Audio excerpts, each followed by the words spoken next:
and welcome to the 4th Tanok Festival of the province of Ilocos Norte. To all our great friends who are here this evening, nalaing nga po mayores, the political family me, the entero nga mga munisipyo and all the participants who are here, the Vicar General Ian Rabago, the First Secretary of the Chinese Consulate, all the VIPs, my friends, the distinguished architect and another pride of Ilocos Norte, Apo Architect Felino June Palafox of Bacarra. Also here tonight are an extraordinary board of judges and a dear, dear friend from many years, Mr. Carlson Chan. Welcome to Ilocos Norte once again. To all of you, our friends who live in Ilocos, and those who perhaps are only here for a few days, welcome to this tremendous event that we started a few years ago, never thinking that it would explode into this huge celebration.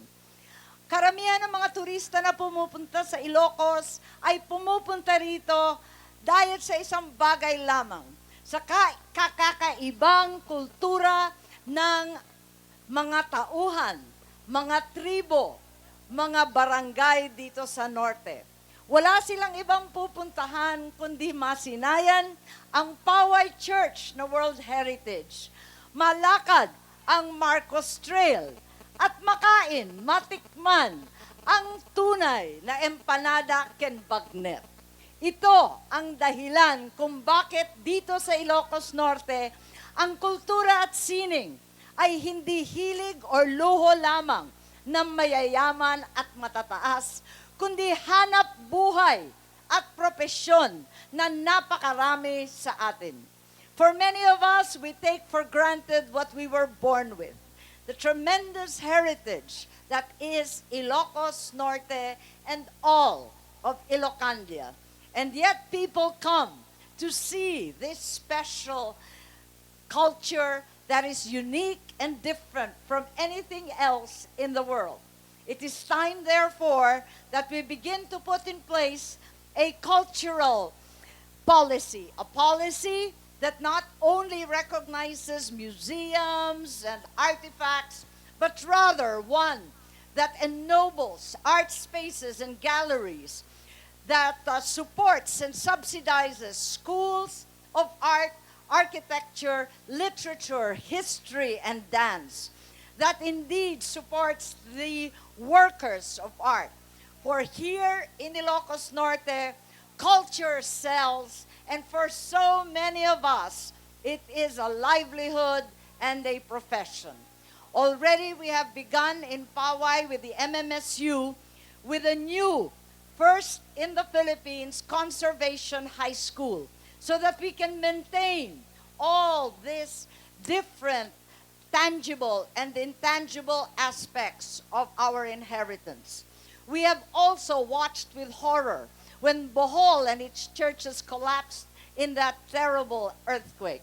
This nightmare can truly be ours as well if we do not partner with the churches and determine with long-term planning and fervent prayer that we will maintain the churches that have been ours for centuries.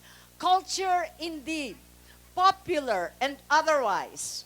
Long before Instagram and Facebook, Ilocos Norte became famous in film, in movies, in theater, and on television. Let us maintain that ascendancy as a location, being that it has given great opportunities for many thousands of Ilocanos who have worked on sets as designers, as carpenters, as crew, and even as cast themselves. So many films that have brought us fame, including, of course, the now famous statue of the great Nora Honor in the sand dunes of Himala. Truly, films have brought us fame and much glory.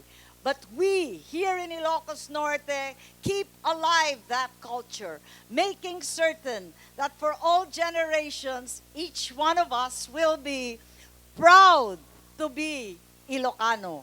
Pinagmamalaki natin ang nakakaiba at katangi-tanging kultura ng ating probinsya, kakaiba sapagkat ang tao natin ang tanging kayamanan. The values that distinguish us as a people, beyond the artifacts and the skills and pioneering spirit that have brought Ilocanos in every corner of the world. Pasingkedan ti kinatan-ok ni Ilocano, agbyag ti Ilocos Norte, Diyos ti Agnina, enjoy Tan-ok, the festival of festivals.